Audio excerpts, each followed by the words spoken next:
I had been driving for the last 2 hours, heading to the Marriott Hotel in Baltimore. My wife was there for a conference and I was going to surprise her by stopping by and taking her out to dinner. You think I'm overflowing with love and affection for my spouse? Not at all. For the past 3 months, I suspected that my wife was having affairs on the side with one of her coworkers. I had a gut feeling that every time she went on another business trip, training, or conference, she was actually sleeping with someone. So tonight, I was going to catch her in the act and end it once and for all. A little backstory. My wife Megan and I have been married for 14 years now, and we have 2 wonderful children, 12-year-old Sarah and 10-year-old Todd. Before today's meeting, I dropped them off at my mom's house and they are currently at her house. Megan and I got married right out of high school. She and I dated for the last 2 years of high school, and this bonding was a natural prologue to our marriage. Young Megan was a spectacular girl, and in her personality always cheerful. She was slender, wore long hair of a brown shade, and was characterized by unusual in its chiseled expressiveness of facial features. Megan's figure even now looks so flawless that not a single extra gram of fat can be found in it.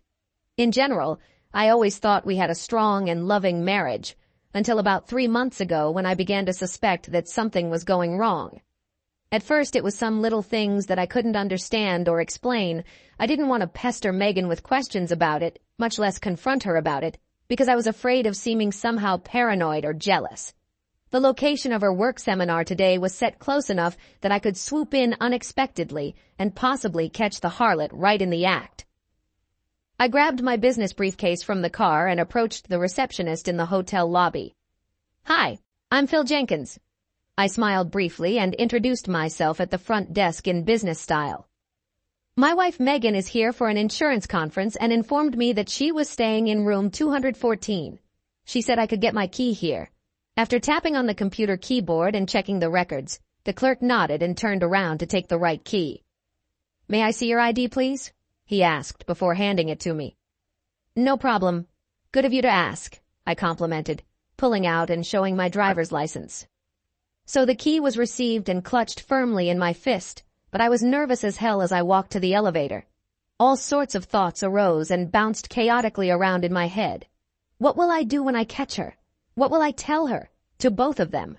What should I do when I get to the room door? Knock or just barge in? What if besides the lock the door is locked with a safety chain? Hell, what if Megan's in there alone? And would she even be in the room? Exiting the elevator and already walking down the hallway, I decided to just put the key in the lock and try to open the door. See what would come out of it. I tried to be as quiet as possible, literally advancing the key in the lock 1 millimeter at a time and barely audibly unlocking the door. I cautiously opened it, to find Megan sitting half-turned toward me at the desk with her open briefcase and doing paperwork. Apparently sensing something, she abruptly turned around and jumped up in her chair, shrieking in surprise and clasping her hands to her chest. "Damn it, Phil, you scared the hell out of me! What the hell are you doing here?" she exclaimed, gasping with fright mixed with irritation. "Hello, darling. I had some free time, so I thought I'd drop by and invite you to dinner," I said, my main version of the story justifying my unexpected visit. "Great. You're staying the night, aren't you? I'm sure I could use a little company." Megan, who had recovered from her daze, stepped closer and kissed me soundly. Well, it looked like my grand plan to catch my cheating wife had fallen apart and failed miserably. "Do we have time to fool around for a quickie before we go to dinner?" I asked hopefully. "Hey, I need to shower first, but I'll tell you what." She put her fists on my waist and tilted her head to the side. "How about a quickie before I rinse off? After we get back from dinner, we'll have all night to do whatever you want," she purred playfully. Megan quickly undressed and threw her clothes on the floor. With a wide grin on her face, she easily got up from her knees, turned around, and headed to the bathroom to take a shower. I took advantage of the respite to clean myself up and collapsed onto the bed. Looking around, I noticed that Megan's makeup bag was on the dresser against the wall. I got out of bed and went over to see if she had any aspirin to get rid of the headache that throbbed in my temples from the tiring drive. I didn't find any pills, or I just didn't get to them in time, because my eye caught something odd in the side pocket of her purse. I stuck my hand in there and pulled out a 6-pack of condoms. Holding them in my hand and staring at them dumbfounded, I took a few steps backward and collapsed back onto the bed. The thing was, after Todd was born, Megan had started taking birth control pills. They made her sick all the time, so we decided that I would get a vasectomy. We haven't needed to use any birth control since. It was nice to be rid of any problems and concerns with condoms and the pill. Naturally, now I immediately had a valid question. What the fuck are those rubber bands doing in her makeup bag, and even in such quantity? Well, I am not a fool and quickly came to the conclusion that my wonderful wife is really cheating on me. The pain that was tormenting my head seemed to be even worse with this news, so I did not immediately realize what I should do with this knowledge. But one thought that seemed to make sense to me did occur to me. Digging a little more into Megan's surprisingly ample purse, I found a couple of English pins that she kept for emergencies with her clothes. Taking one of the pins, I carefully made almost imperceptible holes in the middle of each of the condom packages. Then I put both the pins and the condoms back where I'd found them. She was still fiddling in the shower, seemingly even humming something through the sound of the water, so I picked up my cell phone and called a friend's house. "Freddie, it's Phil. Yeah, hi, I need you to do me a favor." "No problem, what do you need me to do?" he answered. "Wait about an hour from now, then call me on my cell phone and tell me that the school has a burst pipe and they need me as soon as possible. Really, though, all you have to do is just call and the rest is my concern." "Understood, buddy." Fred confirmed his involvement without too many questions. "Then I'll call you around 7. See you then, buddy." I thought about it for a while and decided that I didn't really want to spend the night with my wife. Now I was already feeling sorry for what Megan and I had done just a few minutes ago, and I didn't want to add anything loving to it. On the way home, I would be able to think hard about my situation and next steps. I knew I would have to do something, but at that moment, I couldn't think of what. When Megan finally got out of the shower, the most important thing for me was to hold back and not have a fight with her right there in the room. It was a difficult task, because I was seething inside, and the only thing I wanted to do was to hurt this woman who was my wife as much as she had condemned me to. Frankly, I am not a violent man. I never lose my temper and try to remain calm in any situation. Besides, on mature reflection, I decided that it would be better for me if I did not let her know that I knew anything about her infidelity, and yet still, by the time we got to the hotel restaurant, I was utterly mortified by her betrayal. "Order whatever you want, honey, I can pay for it," I offered Megan as nonchalantly as I could. "Well, I'm not that hungry," she said uncertainly as she studied the menu. "I think I'll just have the small fillet." "That sounds good to me too," I agreed. "How about adding a bottle of pink wine to the order?" After the waiter took my order, I couldn't help myself. I had to probe a bit, asking a couple of seemingly innocent questions. "Megan, are you happy with the way our marriage is going?" I began, playing with my fork and knife with my fingertips.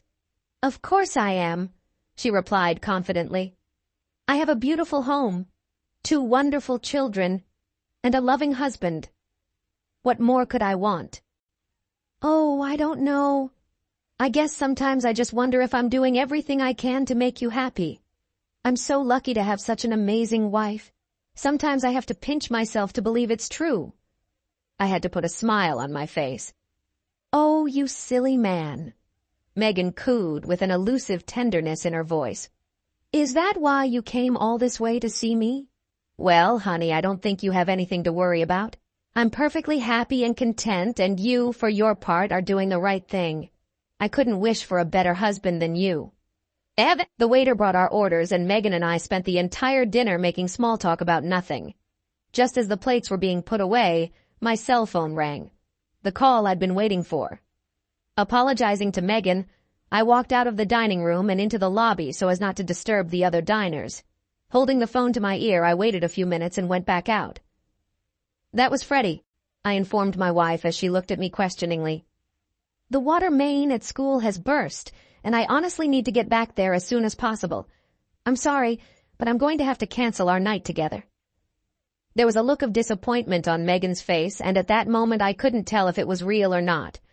For her immediate future, though, it didn't matter whether I stayed or left. Either way, she would answer for betraying my trust. As we entered the elevator, Kirk Langford was just getting out. He was the business partner Megan always seemed to be traveling with. "Oh, hey, Megan." He slowed down. "I went to your room to see if you wanted to have dinner, but no one answered my knock. I can see why now." He held out his hand to me and introduced himself. "Kirk Langford, and you must be Phil. Megan talks about you all the time." "Phil came to stay with me for the night," Megan explained. "But there's been an emergency and he'll have to come back. I guess I'll have to sleep alone again tonight," she said with a sigh. It wasn't easy to shake hands with this wife's coworker and put a nice smile on her face. As my wife and I rode up in the elevator, I had to bring up a topic that had been bugging me again. "Megan, I'd really like you to leave your job, and I'd feel better if you didn't work with Kirk. We've discussed this before, and it's important to me," I emphasized. "Phil, I've already told you I'm not quitting my job," she replied with a tinge of distaste in her voice. "I love what I do, and I'm learning a lot from Kirk. What you really need to do is get over your paranoia about me and Kirk." We made the rest of the way back to the room in silence. I picked up my unopened bags, and after a quick, sloppy kiss, I headed home. All the way back, I couldn't stop thinking about the fact that Kirk would definitely stop by Megan's room right after dinner. What they were going to do next I didn't want to imagine because of the anger in me. Anyway, by the time I got home, I felt wrecked, and my mind was completely frazzled. And my head ached again, almost more than before. By evening, I began to hate my wife for what she was doing to me. I wish I could be one of those resourceful guys who can think of all those clever ways to catch their cheating wives, but I was in a kind of stunned stupor. What were some of the real actions I could take with what I had discovered in Baltimore? I couldn't even think of a plausible enough reason to refuse to have sex with her. What I really wanted was a divorce, and the sooner the better, but, again, I didn't have strong enough evidence of Megan's infidelity that I could present to her, much less in court. I felt defeated, for my wife was cheating on me and I knew it and there was nothing I could do about it. I wasn't going to put up with it, but I needed outside help. Megan came home 2 days later, beaming with a happy smile like a schoolgirl who got 3 straight A's. I could see that she'd had a great time at the conference, and on the sidelines apparently, and that made me even angrier. I furtively checked her purse, and there was only 1 condom left in the now familiar inside pocket of the entire package. And yes, it still had the puncture I'd made, unnoticeable to the uninformed eye. Sex with Megan that night was more of a routine than the pleasure it had been before. Saturday was the traditional picnic of Globus Insurance, the insurance company where my wife worked. At least the kids had something to do. As for me, I was not looking forward to the day. I couldn't escape the idea that some of the employees of the company knew what was going on, and in a way I felt like a cuckold. A very uncomfortable and unpleasant feeling, let me tell you. My imagination painted pictures of people around me, casting smirking glances at me and glancing at each other with a meaningful look. It's quite possible that none of this actually happened, but I still tried to keep a low profile so as not to become the object of rude jokes. Sure, you could say I was a little paranoid, but I couldn't help it. Unlike me, Megan was really enjoying herself, having fun interacting with all the invitees and especially Kirk. They didn't show their close affection outwardly, but they were definitely quite friendly in their interactions with each other. Both of them ignored me, though, which was fine with me right now. "Hi, I'm Janet Langford, and you must be Phil Jenkins," came a woman's voice from somewhere behind and to the side. I turned around and she was stunning. At that moment, I was truly stunned. Up until that moment, I had thought my wife looked gorgeous, but Janet Langford was the living embodiment of a flamboyant pin-up beauty from a magazine spread. Her head was adorned with long brown hair, and her face was magnetized by big blue eyes. Janet's figure was striking in its perfect proportions, even though she was small in stature. The million-dollar question: why would Kirk Langford cheat on such a beautiful woman? "Oh, I'm sorry," I said, feeling myself blushing. You caught me daydreaming. Hi. Yeah, I'm Phil. Nice to meet you. We can go somewhere and talk. Preferably someplace where there aren't any kids or noisy people around, she asked, casting a concerned look in the direction of the busy crowd. Sure, let's walk along the lake, I suggested eagerly. It seemed like no one here would miss me. Me neither, she said with a casual wave of her hand. About 100 meters away from the picnic area, there were a few nice benches with a scenic view of the lake in relative seclusion. We settled down on one of them. I'm all ears. What would you like to talk about? I asked her, interrupting a brief pause. Janet seemed to be in a quandary, hesitating to answer. It's difficult for me. I don't know how best to tell you, she corrected herself. You about it? Let's just say it's a very delicate subject. At that moment, I realized that she knew. It made our conversation easier, so I decided to make it easier for her. You mean the affair between Kirk and my wife? I bluntly voiced this equation that was treacherous to both of us. I only found out about it this week. Upon hearing my confession, Janet seemed visibly relieved and shared her own information with me. I've known about it for about 2 months now, she said. I'm getting ready to file for divorce now, but I need a little help. I hired a detective to get me proof of his infidelity, but my lawyer said I'd have a much better chance of winning if Megan agreed to testify, or at least sign a notarized note, or at least sign a notarized statement attesting to their intimacy. What do you mean, evidence? I thought I'd clarify that important question. I have photographs and phone records. The detective hasn't been able to get any videotapes yet, but the photos are pretty good as evidence. I also have a list of dates and times of their dates. She puckered her beautiful, sensual lips in disgust at the last word. I can try to help, I offered, encouraged that I wouldn't have to fight this alone. I'm not sure exactly how yet, but I'll try to work on it. Do you think your lawyer could help me with my divorce papers too, using some of the evidence you've gathered? I'd really appreciate it because right now I don't have any evidence at all. Janet nodded in agreement and continued. Besides, I'm going to sue Globus. I already have several statements from employees who confirm that some of the company's executives knew about the affair but did nothing to stop it. My lawyer is going to put these bigwigs in front of a choice. Fire them both or face $1 million lawsuit. Wow, I whistled, admiring her determination. All I can say is that I'm certainly impressed. Kirk is playing golf tomorrow morning. Will you be able to come to my house around noon? She asked, her piercing blue eyes fixed on me. How could I refuse such an offer?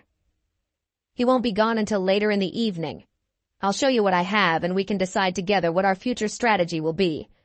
I live at 206 Hemlock Avenue. That's in Crestmont. Okay, it's a date. Sorry. Not really a date, but, you know what I mean. I was embarrassed. But Janet smiled, slapping me lightly on the arm, and we both laughed. Now I felt more comfortable than ever around this stunningly beautiful woman. After making an appointment, we walked back to the picnic area.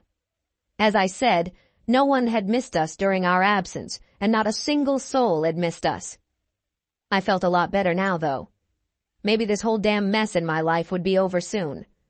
At least I really hope so. As I expected, the next morning, Megan announced to me that she had some shopping to do and would be gone for a couple hours. After she left, I dropped the kids off at my mom's house and headed to Crestmont. Janet met me at the door and we walked to the home office. There was a beautiful leather couch and a large computer monitor on the desk in front of it. On the screen was an image of an empty motel room. She gestured for me to sit down. I have beer, soda, and wine. What would you like? She asked as I made myself comfortable on the couch. A regular soda would be fine, or a Pepsi if you have one. When she returned with a cold can and handed me the soda, I remarked, thanking her. So I'm all ears, Janet. Do me a favor and tell me what's going on. Well, in a few minutes we're going to see my dear husband play golf, live, and in the most colorful format, she replied in a voice full of sarcasm. I hope you don't get too upset, but I think you'll recognize his caddy. How the hell did you set that up? I marveled, opening my soda. It cost me $1,400 to set all this up, and I really hope it was worth it.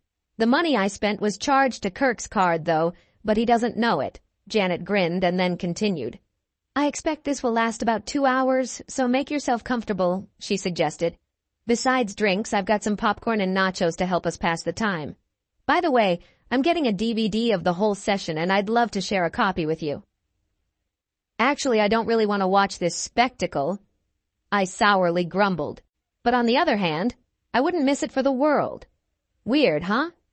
Okay, let the show begin. For the next 20 minutes, while nothing interesting was happening on the screen, Janet and I chatted for a while. She showed me the information she had gathered about this office affair, and I was really amazed at the amount of photos, videos, and documents she had. But at the same time, morally, I was crushed because I now knew exactly what Megan had been doing, when, and how. I was surprised to learn that the Langfords have 3 large koi ponds in their backyard. In our conversation, I expressed the hope that I would have the opportunity to admire them and asked Janet if I could bring the children to her sometime for that purpose. She seemed flattered and delighted at my earnest interest and said she would gladly invite them to visit. About that time, some action started on the monitor, and we had to interrupt. Just as Janet had predicted, Kirk and Megan entered the room and, without wasting any time, immediately began to undress. There was no small talk or even foreplay between the lovers. They just threw off their clothes and jumped on the bed. The transmitted image was excellent, but the sound was a little distorted. It didn't matter much, though, because the main evidence was a clear and unambiguous picture of lewd adultery. I think you'll understand that I felt a little uncomfortable sitting on the couch next to a complete stranger and watching my wife and her husband having passionate sex. Wow, you don't see that very often, Janet interrupted our strained silence, commenting on what we had seen on the screen. I smiled embarrassedly, not knowing what to say in response. In fact, I was not the best conversationalist, and the action that was unfolding on the monitor in front of our eyes disgusted me, to say the least. They started in the traditional 69 position with Megan on top. The angle of the hidden camera prevented us from getting a better view of what was happening, but there was no doubt what they were doing. I had to admit that they were acting like a perfectly cooperative and coherent team, and from the looks of it, they were having a lot of fun together. Their bodies were moving faster and faster as they approached the finish line. Janet, I hate to interrupt the show, but do we have to watch this? I turned away from the screen and addressed the lady of the house. I guess this is something you don't want to see, she said sympathetically. That's right, I agreed with her. To be honest, it's not the most pleasant thing to watch my wife having sex with another man. Especially since I feel a little bit like I'm having sex with another man. Especially since I feel a little uncomfortable with you sitting next to me. Well, it's all automatically recorded. She waved her hand. And thanks to those recordings, we'll have all the evidence we need for the lawyers. We don't have to look any further than that, and I can't say I got any pleasure out of this movie either. Anyway, the plot seems pretty predictable. What now, Phil? Are you going home or what? Janet asked. I was actually hoping you'd show me your koi ponds. I think they'd be much more interesting to watch than 2 hours of sweaty puffing. Janet's eyes seemed to light up with excitement, just from the fact that I showed interest in her favorite hobby. She jumped up from the couch, and as we walked to the back of the house, I could hear Megan squealing from the video, apparently having reached another orgasm. As we stepped out into the fresh air, I couldn't escape the thought that I was in for a more enjoyable time than my wife. Janet's 3 ornamental fish ponds were truly marvelous. I was particularly interested in the intricate pumping and water filtration systems, having worked as a plumber for some time before taking a job at the school. According to Janet, Kirk didn't help with her hobby at all, and she had to find and hire people herself for all the work required with laying pipes and installing pumps. Upon hearing this, of course, I offered to come over and help her anytime Kirk went off to play his favorite golf. Honestly, I wasn't trying to hit on Janet, I just wanted to learn more about the carp ponds. However, spending more time with this spectacular woman was an added nice bonus for me. Only after a few hours, which seemed to fly by too quickly, did we go back inside. The picture on the monitor showed that the motel room was already empty, so we decided it was time for me to head home too. Janet promised to call me when Kirk had another round of golf, so I could visit her again, with Sarah and Todd. The next few weeks were difficult. Every time Megan showered, I checked her purse. Just amazingly, there was always a new supply of condoms in the hidden pocket.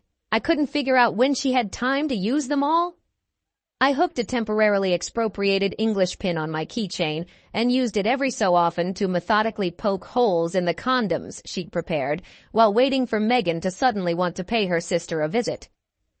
In the days when Kirk was off hitting white balls on the greens, in the evenings our children would go on and on telling Megan about their visits to the lady who has many, many koi.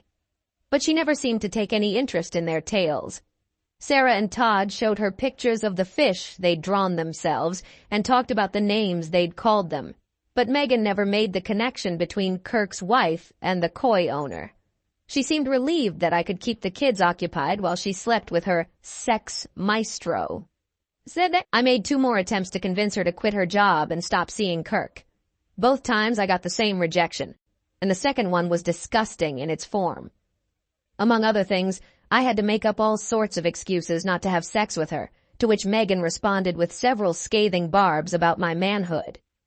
Her derogatory epithets hurt my self-esteem a bit, but it made it easier to justify all the actions I've been taking lately. Tuesday night, she finally dropped the expected bombshell. "Phil, I've been feeling overly stressed lately. I'm going to take a few days off from work and go visit my sister for, I think, about a week. What do you say you could watch the kids while I recover a bit?" "Hey, I totally understand," I responded immediately. "You work a lot of overtime and stay in the office late.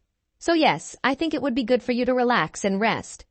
A trip to your sister's house is much better than a whole year of psychiatrist sessions and also much cheaper. You go and have a good time, and I'll take care of everything," I told her. "Oh, I'm so glad you understand." Megan's voice was oozing with honey. "All this overtime is necessary for the good of our family, but I think I've been working a little too much. I had trouble sleeping that night. My thoughts kept revolving around what I had to do the next day. What I was really glad about was that it was finally time to take action." Megan's sister Nancy and her husband Brad lived about 3 hours away. Brad was basically a nice guy, but alas, a complete tosser. If Nancy said jump, Brad would jump without hesitation. The best part was that there were 2 abortion clinics in the town where they lived. Of course, I had prepared myself for the expected development, and I already had the names, addresses, and hours of operation of both clinics. I even familiarized myself with the terms of the agreements that were required for women to be served at each. Both clinics required a 2-day preparation period before the abortion for the patient to be examined and various tests to be taken. This meant that the closest date Megan could make an appointment for the procedure was Friday, assuming her first appointment was on Wednesday. I decided that Megan would try to get it done as soon as possible so that she would have a few days to recover before returning home. That left me with a day and a half to plan my own course of action. No problem. After Megan left to rest and recuperate her fallen strength, I began to organize my own affairs. I had to explain to my parents what was going on. It was hard to admit that my marriage had failed, but my dad and mom understood and supported me. The kids were happy to stay with them for a visit, and Dad's pickup truck would come in handy for hauling Megan's stuff. I called my attorney, who informed me that he had already prepared all the necessary paperwork so I could pick it up Thursday morning. Janet's papers were also fully prepared, and she had arranged for Kirk to be served at the same time Megan received her divorce papers. The only problem with my plan was that I felt I had to give Megan one last chance to make things right. I didn't hold out much hope for that, though. The rest of the day, Dad and I were busy packing and packing Megan's things. Thursday morning, after 3 hours of driving, I arrived at the first clinic. It was closed. There was only one left, called Planned Parenthood. I approached the receptionist with the most confident look I could muster. "Good morning, my name is Phil Jenkins. My wife Megan said I should come in and sign a consent form." "What kind of form is that?" The lady looked at me blankly. "I'm sorry, I don't know the exact name of it, but as far as I can tell, it's a form that says I understand everything that's going on with my wife, agree to it, and won't sue. Or anything like that," I explained. "Wait a minute." The lady ran her fingers over the computer keyboard and then stared at the monitor. Uh-huh. Uh-huh. That was Megan Jenkins, right? Yes, that's right. Do you need my ID or anything else? I asked, beaming with eagerness to show my driver's license. She shook her head in the negative and clicked the mouse for a few more seconds, checking my wife's information. Her sister had already signed for her, but your signature would really be better. Wait a minute. I'll get her file. Bingo! Now I just had to get through the next couple minutes. The admin lady put the form in front of me and asked me to sign just below the signature left by Nancy. I noticed that the procedure itself had already been scheduled for 11 o'clock Friday morning, and they had to be at the clinic an hour early. Do we have to pay anything else for this? I asked, pulling my checkbook out of my inside pocket and placing it on the counter. No, your wife has already paid the full amount, $800 in cash. There's nothing else to pay at this time, she informed me. Thank you very much. I appreciate your help. It makes things a lot easier. I thanked the nice lady, and then I left the clinic with a light heart. You would not believe the overwhelming welcome I received when I arrived at Nancy and Nancy's house, totally unexpectedly for both sisters. I arrived at Nancy and Brad's house. The emotion fountained so falsely that it was actually kind of funny, and I could hardly contain myself from giving myself away. Megan started with this. Phil, what a wonderful surprise. What are you doing here? Well, Mom and Dad wanted to take the kids to their house for a few days, so I took a sick day and decided to stop by and see you guys. I guess you could say that I, like you, sweetie, need to unwind a little too, I said with a completely simple-minded look. There was a sudden surprised silence in the room at this news. I could see them start to look at each other, and probably all of them had gears turning at full speed in their heads. I had put them in a predicament, and now they had to get out of it somehow. I noticed Nancy get up from her seat and nodded to Brad, inviting him to join her in the kitchen. With a strained smile at me, she hurried out of the room, and Brad rushed after his wife. While they conferred there in the kitchen, Megan kept me busy making small talk and chirping about nothing in particular. A few minutes later, Brad returned to the room alone. Phil, I've got a great idea, he blurted out with a show of enthusiasm. Tomorrow I can get off work and borrow a boat from my buddy Jack. We can get out of here early and spend the day on the lake. The fishing's great, and sometimes you get bass like that. Brad swung his arms out to the sides like a true fisherman. Plus, this way we don't disturb the ladies. How about it, buddy? He stared at me with a bit of anxious anticipation. Sounds like fun, Brad. A quiet day at the lake would take all my worries away. Done. By the way, see if Jack can come with us, will you? I will. I'll make arrangements, Brad promised, satisfied that he had successfully completed the task he had received from Nancy. All in all three of us were clearly relieved at the way things had turned out. We had a serene dinner and spent the rest of the evening talking about nothing. Sex was out of the question that night, of course, because Megan didn't want her sister to hear any naughty noises. The next morning, which was clear and sunny, Jack showed up bright and early in the morning in his pickup truck with the trailer that held the boat. Brad was in the kitchen preparing lunch while filling a thermos bag with beer. We chatted for a while we loaded the back of the truck and the boat with provisions and fishing gear. Why are you stuck out there? Brad's voice came from the back of the truck as I lingered at the open passenger door. Come on, hop in and let's go. The fish won't catch themselves. No, Brad, I've decided not to go, I told him. I suggest you and Jack get some rest tonight, because I don't think you want to see Nancy for the next few hours. Brad argued with me for another 5 minutes about whether or not I should go with them before I finally had to give him a hard time. After a couple well-chosen swear words and a few physical threats, Jack and Brad spit and left. I, on the other hand, went back inside and poured myself a cup of coffee. After a little searching, I soon located Nancy's cell phone and turned it off. Then I picked up the landline and dialed my father's number. He was always up early, so Dad and I talked for about 2 hours. During our conversation, the incoming call waiting signal on the phone lit up about 6 times. It must have been Brad trying in vain to reach Nancy the whole time. He never succeeded, and finally gave up. Then I heard some sounds coming from upstairs. Apparently it was Nancy and Megan waking up and getting up. So I said goodbye to my dad and prepared for the inevitable fireworks. I cleared the home phone answering machine of Brad's missed calls and turned Nancy's cell phone back on.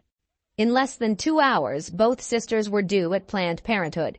I, on the other hand, was already less than 5 minutes away from coming face to face with 2 angry and hissing cats. Well, I was ready. The guys and I had already blown out the first pot of coffee from the morning, so I poured and put in a new one for my loving wife and her sister companion coming down the stairs. "Phil, what the hell are you doing here?" Megan shrieked, stopping abruptly at the kitchen doorway. "I didn't feel like fishing all day," I said, shrugging. "So I thought I'd just hang out with you girls today. I was thinking that we could go somewhere cozy and have lunch together." "Eh? How's that sound? I have to be on my way home by tonight, so I didn't want to spend all day with Brad and Jack in that stinking boat." No way!" they yelled. But then they quickly looked at each other and Megan took the floor.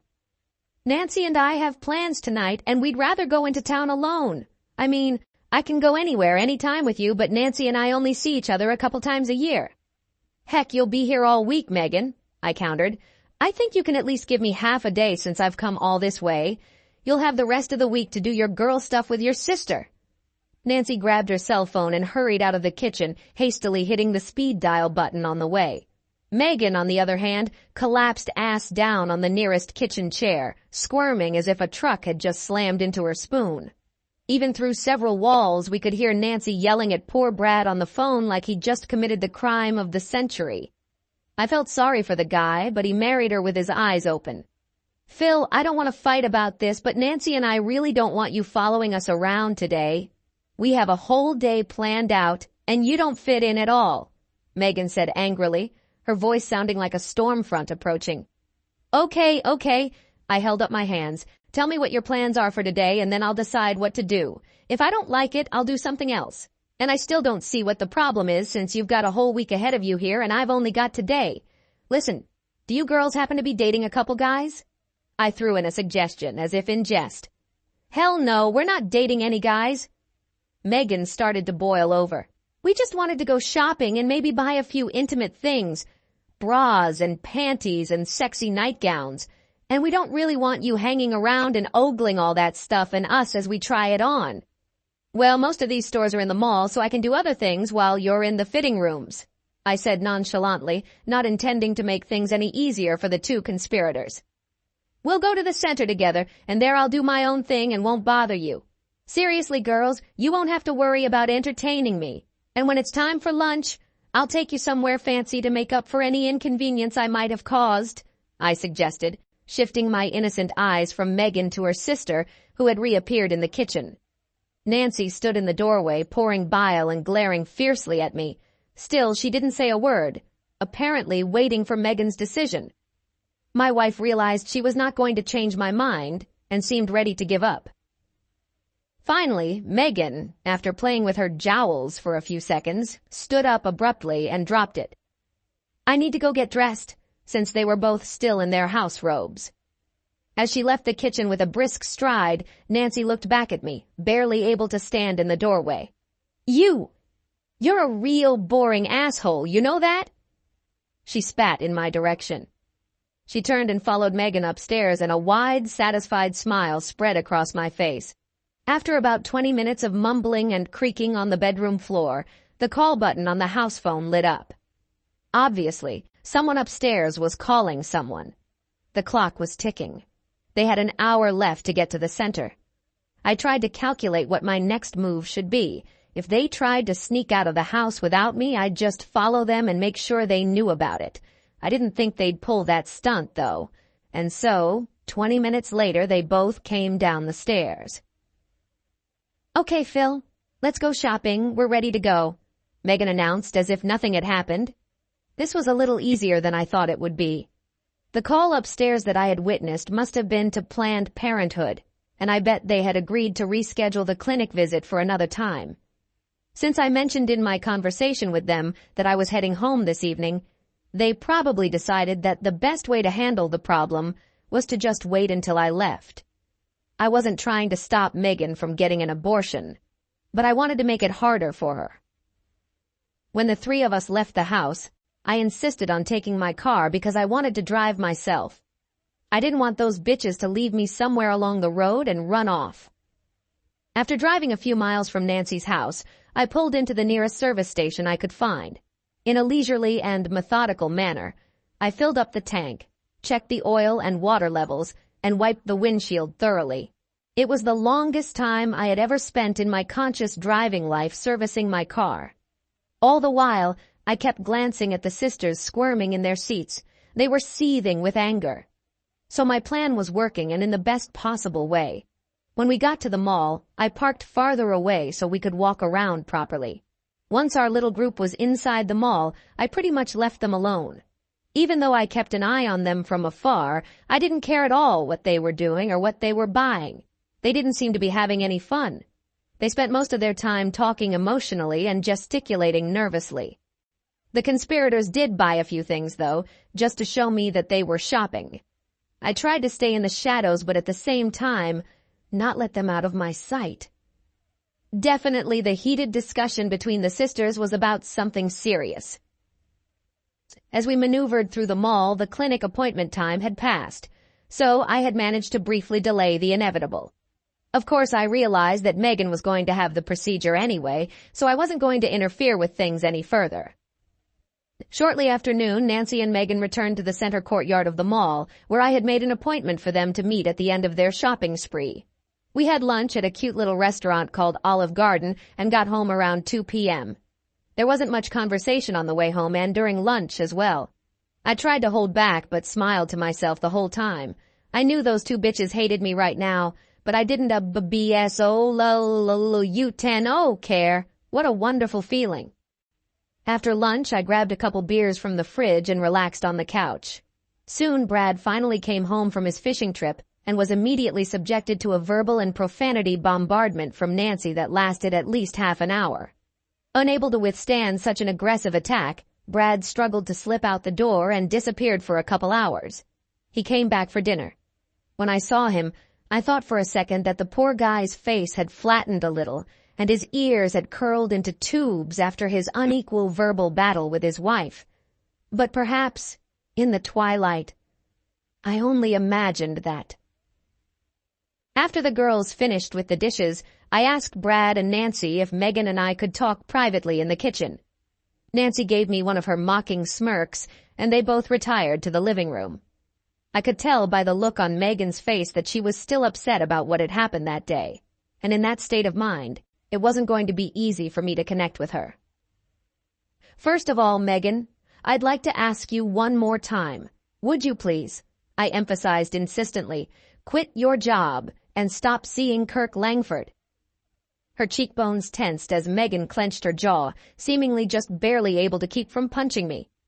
God damn it! I don't want to hear that shit ever again, she hissed through gritted teeth. I'm tired of you talking about it all the time, and I'm not going to waste any more of my time answering your stupid questions. You already know the answer. It's the same as it's always been, and that's not going to change. Now either change the record or get the hell out of here. She threw an irritated glare at me. Not surprised, I reached for the bulky manila envelope on the chair next to me and pulled out another regular-sized envelope. Well, Megan, I've asked you to do this at least 10 times in the last 2 months, and each time you've refused to honor my request. I had no other choice, I warned her with a sigh. Megan, here are the divorce papers. I placed my hand on the large envelope. All you have to do is sign them and mail them. As you can see, they come with a stamped envelope with a return address. If you decide you need a lawyer to review the papers, please. That's your right. Megan stared at me for a moment, then stepped forward and hovered in front of me, resting her hands on the desk. You stupid son of a bitch, she growled angrily. You can't divorce me just because I don't want to quit my job or only hang out with friends you approve of. If you want a divorce, you have to have a good reason for it, and you don't have one. She pushed away from the table and stepped back, sitting back in her chair and leaning back. The look in her eyes was cold and hard. The straightened back and arms crossed over her chest also signaled that my stubborn wife was not going to compromise.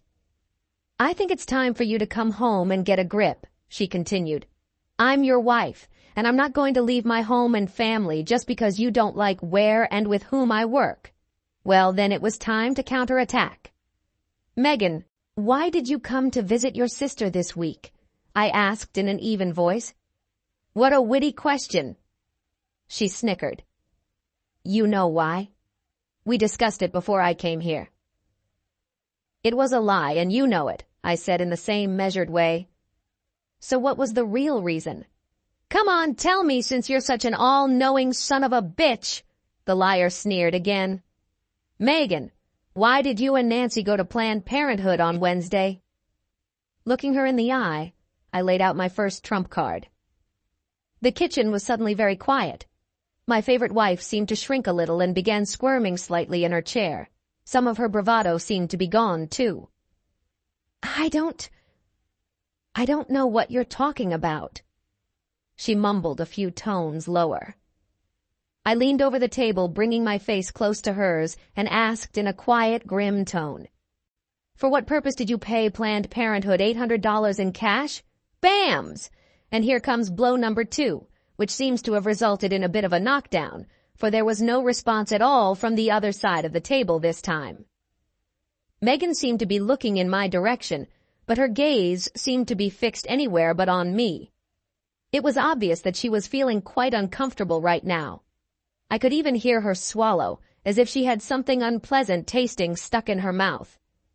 So why did you have an appointment at Planned Parenthood for 11 in the morning?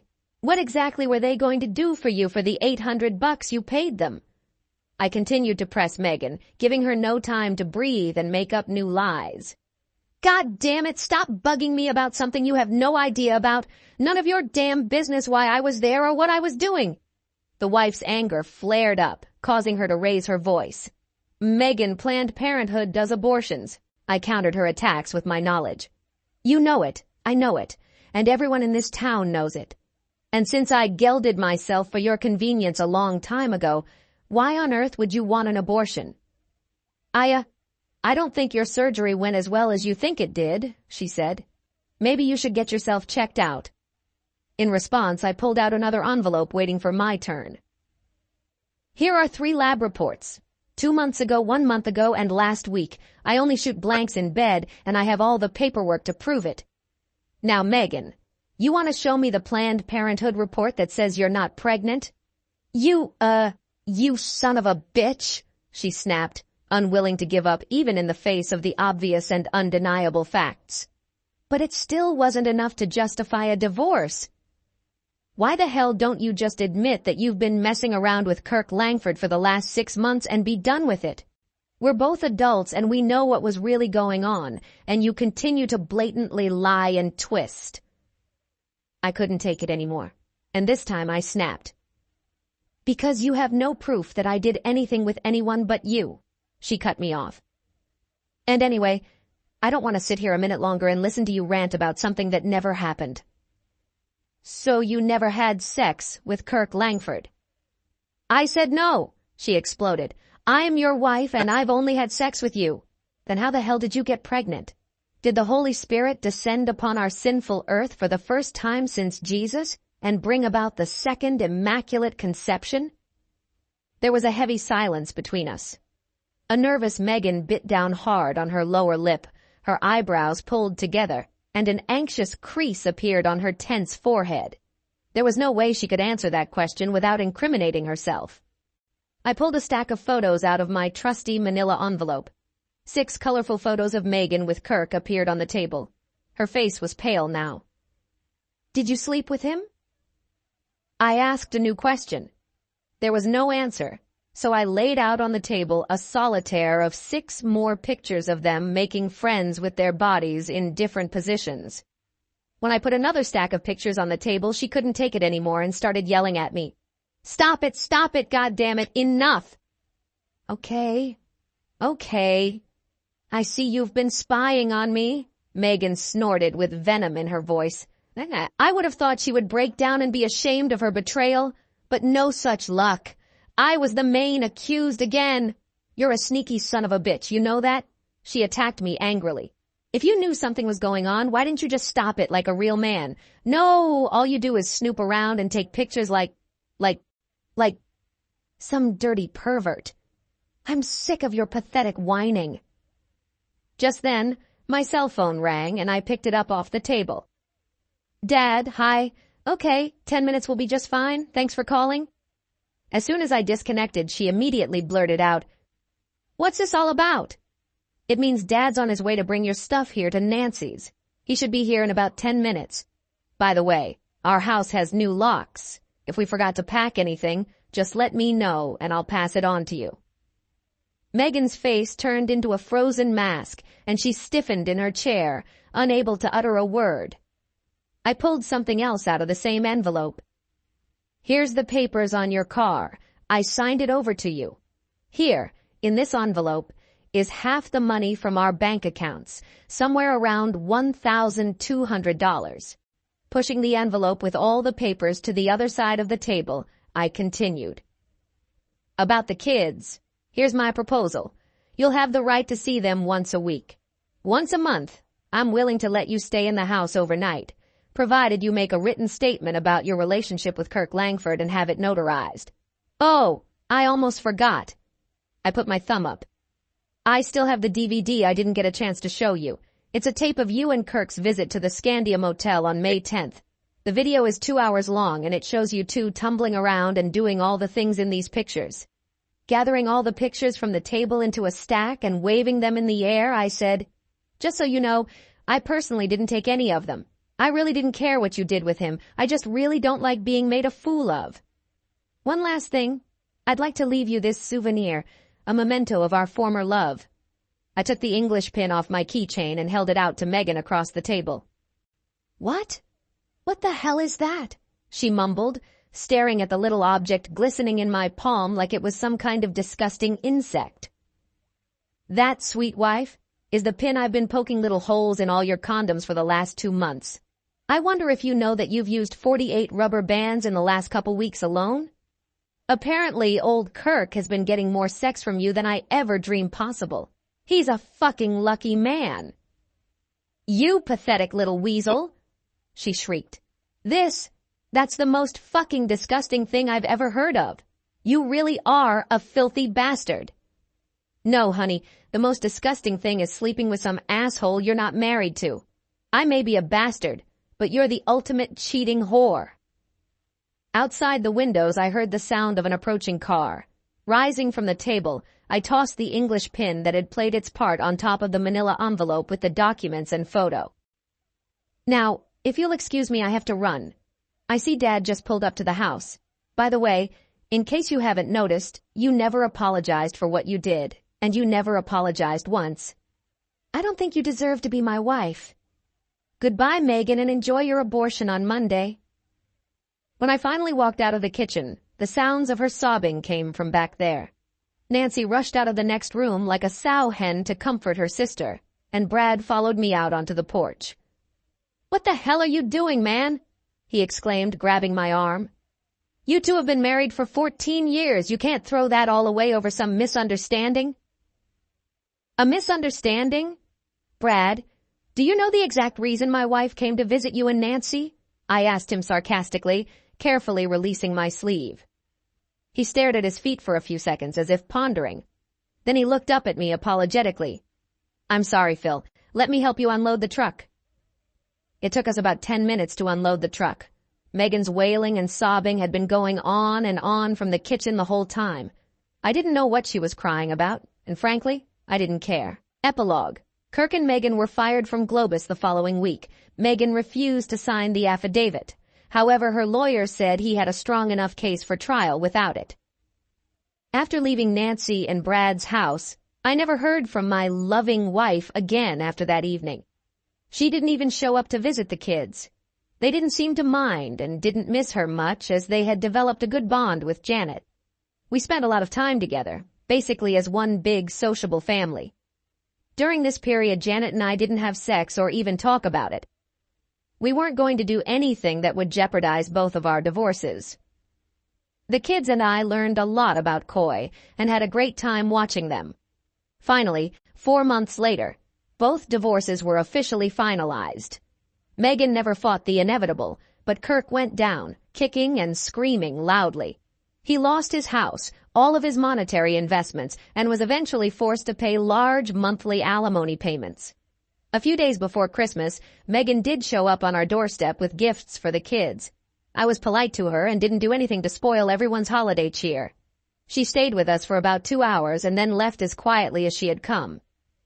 During that time, not a word was said between us about the divorce or her affair. Shortly after New Year's, I put the house on the market, and 2 months later the children and I moved in with Janet. Kirk, according to rumors I had heard, took a job in Omaha, and Megan went there with him. 4 months later, her lover disappeared, vanishing somewhere in the great American plains without telling her where he was going.